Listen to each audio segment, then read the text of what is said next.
प्राण देऊ पण जमीन देणार नाही, अशा घोषणांनी आज सांगली जिल्हा दणाणून गेलाय. हजारो शेतकरी, महिला तसेच महाविकास आघाडीचे अनेक नेते रस्त्यावर उतरले आणि सरकारला थेट इशारा दिला की शक्तीपीठ महामार्गासाठी आम्ही आमची जमीन घेऊ देणार नाही. सुरुवातीपासूनच वादात असलेला आणि अनेक दिवसांपासून शांत असलेला हा प्रकल्प आता पुन्हा एकदा वादात आलाय. पण अनेक ठिकाणी रस्त्यांची मागणी होत असताना त्यांच्या भागात एवढा मोठा महामार्ग होत असून सुद्धा इथले शेतकरी त्याला इतका तीव्र विरोध का बरं करतायत? विरोधी पक्षांच्या नेत्यांचं यावर काय म्हणणं आहे? सरकारच्या मते तर हा महामार्ग महाराष्ट्रातील अनेक जिल्ह्यांना जोडणारा महत्त्वाचा प्रकल्प आहे, मग शेतकऱ्यांना तो का नकोसा झालाय?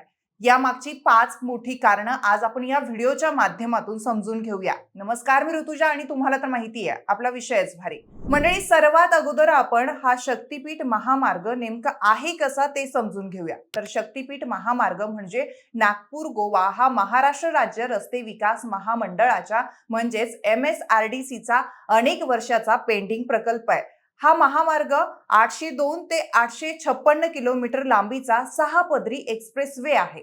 महाराष्ट्रातील धार्मिक पर्यटनाला आणि अर्थव्यवस्थेला गती देणं हा या प्रकल्पाचा मुख्य हेतू आहे. हा महामार्ग वर्धा, पवनार ते सिंधुदुर्ग, पत्रादेवी, बांदा असा जाणार असून नंतर पुढे गोव्याला जोडला जाईल.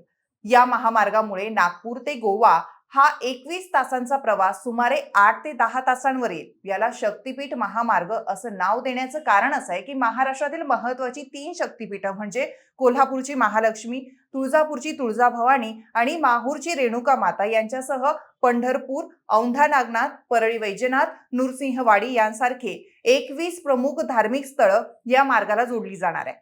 या महामार्गाच्या सुरुवातीच्या आराखड्यानुसार वर्धा, यवतमाळ, नांदेड, हिंगोली, परभणी, बीड, लातूर, धाराशिव, सोलापूर, सांगली, कोल्हापूर आणि सिंधुदुर्ग अशा 12 ते 13 जिल्ह्यांमध्ये हा मार्ग जाणार आहे.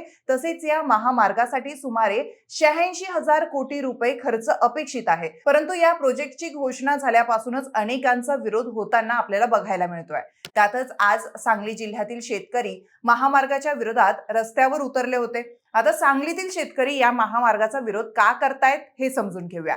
त्यातलं सर्वात पहिलं कारण म्हणजे या पट्ट्यात असलेली सुपीक बागायती जमीन.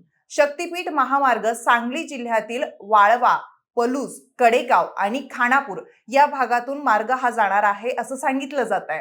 हा परिसर कृष्णा आणि वारणा नदीच्या खोऱ्यात येतो, त्यामुळे इथली जमीन अत्यंत सुपीक आहे. टेंभू आणि ताराकी सारख्या सिंचन योजनांमुळे या भागात ऊस, द्राक्ष, डाळिंब, भाजीपाला अशा अनेक पिकांची मोठ्या प्रमाणात शेती होते. म्हणजे ही फक्त जमीन नाहीये तर हजारो कुटुंबाच्या उत्पन्नाचा आधार आहे. शेतकऱ्यांचा दावा हा आहे की सांगली जिल्ह्यात तब्बल 3052 एकर बागायती क्षेत्र या प्रकल्पामुळे बाधित होऊ शकतं. त्यामुळे सरकारनं रस्ता काढण्यासाठी जमीन घेतली तर एका पिढीची नव्हे तर अनेक पिढ्यांची शेती धोक्यात येईल अशी भीती शेतकऱ्यांनी व्यक्त केली आहे. त्यानंतर दुसरं कारण म्हणजे जमिनीचे तुकडे होण्याचा धोका. महामार्ग एका शेतातून जर गेला तर फक्त रस्त्याखाली जाणारी जमीन संपत नाही. अनेकदा उरलेली जमीन 2 भागामध्ये विभागली जाते. एका बाजूला विहीर, दुसऱ्या बाजूला शेत, एका बाजूला पाईपलाईन, दुसऱ्या बाजूला पिकं अशी परिस्थिती निर्माण होऊ शकते.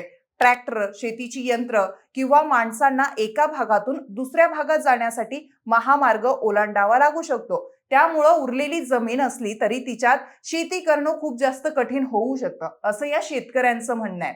आज ज्या जमिनीवर संपूर्ण कुटुंबाचं पोट चालतं ती जमीन महामार्गामुळे तुकड्यात विभागली गेली तर शेती व्यवस्थाच उद्ध्वस्त होण्याची भीती आहे. यासोबतच आता तिसरं महत्वाचं कारण म्हणजे पुराचा धोका.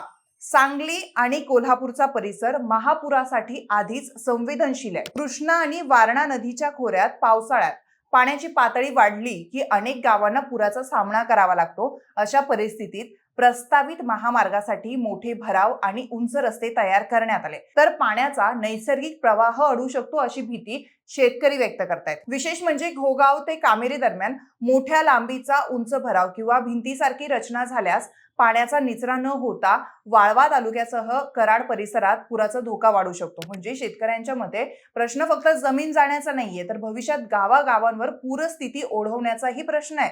चौथं महत्वाचं कारण म्हणजे आधीच उपलब्ध असलेले रस्ते. विरोध करणाऱ्या नेत्यांचा आणि शेतकऱ्यांचा सवाल असा आहे की नवीन महामार्गाची एवढी गरज नेमकी का आहे? या मार्गाला समांतर असलेला रत्नागिरी नागपूर महामार्ग सध्या उपलब्ध आहे आणि त्यावर अपेक्षित इतकी वाहतूक नसल्याचा दावा या आंदोलकांकडून केला जातोय। जर विद्यमान रस्त्याचा विस्तार आणि सुधारणा करून वाहतूक व्यवस्थेला सुधारणा करता येत नसेल तर नव्याने हजारो कोटी रुपये खर्च करून सुपीक शेतजमीन का संपादित करायची असा प्रश्न शेतकरी विचारतायत। आंदोलकांच्या म्हणण्यानुसार या प्रकल्पासाठी तब्बल 1,10,000 कोटी रुपयांचा खर्च होणार आहे। त्यामुळे एवढा मोठा खर्च करण्याऐवजी अस्तित्वात असलेल्या रस्त्यांची क्षमता वाढवावी अशी त्यांची मागणी आहे। आणि पाचवं कारण म्हणजे शेतकऱ्यांना आपल्या उपजीविकेची आणि ग्रामीण अर्थव्यवस्थेची चिंता आहे। एका शेतकऱ्याची जमीन गेली म्हणजे फक्त त्या व्यक्तीचं नुकसान होत नाही तर त्या शेतावर काम करणारे मजूर, शेतीवर आधारित व्यवसाय, वाहतूक, खत बियाणांचं दुकान, दूध व्यवसाय आणि गावातील अनेक छोट्या मोठ्या उद्योगांवर त्याचा परिणाम हा होतो। पिढ्यानपिढ्या जपलेली जमीन हातातून गेली तर मोबदला मिळवल्यानंतर काही वर्षांनी तो पैसा संपेल पण शेतीचा कायमस्वरूपी आधार परत मिळणार नाही अशी शेतकऱ्यांची भूमिका आहे। शेतकऱ्यांसाठी जमीन म्हणजे फक्त बाजारभाव विषय नाहीये तर त्यांचं आयुष्य या जमिनीसोबत जोडलेलं असतं। त्यामुळे त्यांचा विरोध साहजिकच आहे। यासोबतच भूसंपादनाच्या प्रक्रियेवरून शेतकऱ्यांमध्ये नाराजी आहे। काही गावातील शेतकऱ्यांचा असा आरोप आहे की केंद्राच्या 2013च्या भूसंपादन कायद्याऐवजी महाराष्ट्रात हायवे ऍक्ट 1955 अंतर्गत जमीन संपादन करण्याची प्रक्रिया सुरू आहे। त्यामुळे योग्य मोबदला आणि पुनर्वसनाच्या बाबत शेतकऱ्यांना चिंता आहे। त्यामुळे त्यांची मागणी केवळ जास्त मोबदल्याची नाहीये तर संपूर्ण प्रकल्प रद्द करण्याची आहे। या सर्व मागण्यांसाठी आज म्हणजेच 21 ऑगस्टला सांगलीत विराट एल्गार मोर्चा काढण्यात आला। क्रांतिसिंह नाना पाटील चौक आणि विश्रामबाग परिसरातून निघालेला हा मोर्चा जिल्हाधिकारी कार्यालयावर येऊन धडकला। 13 जिल्ह्यातील बाधित शेतकरी या आंदोलनात सहभागी झाले होते। विशेष म्हणजे शेतकरी महिलांची उपस्थिती मोठ्या प्रमाणात होती। वारणा नदीकाठच्या काही गावांनी या आंदोलनाला पाठिंबा देण्यासाठी गावबंदही पाळलाय। या आंदोलनाला महाविकास आघाडीतील नेत्यांसह विविध शेतकरी नेत्यांनीही पाठिंबा दिलाय।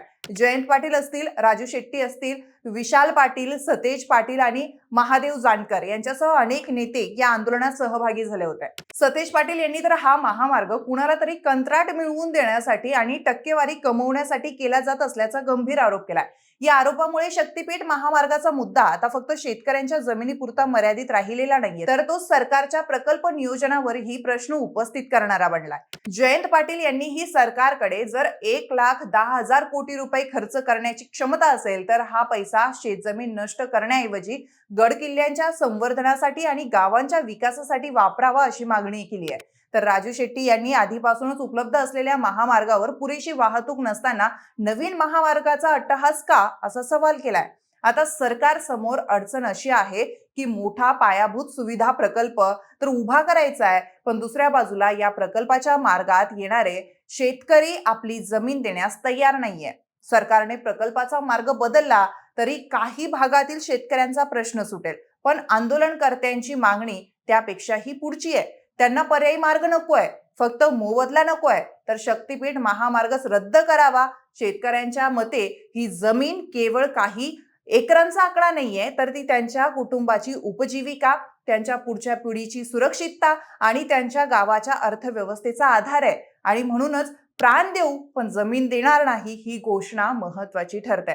आता शक्तीपीठ महामार्गाच्या बाजूने सरकारकडे विकासाचा मुद्दा आहे तर विरोधात शेतकऱ्यांकडे जमीन, पर्यावरण, पूर आणि उपजीविकेची प्रश्न आहेत। त्यामुळे आता सरकार आणि शेतकरी यांच्यातील हा संघर्ष कुठे थांबतो, प्रकल्पाचा मार्ग बदलतो की प्रकल्प रद्द होतो हे पाहणं आपल्यासाठी महत्वाचं ठरणार आहे।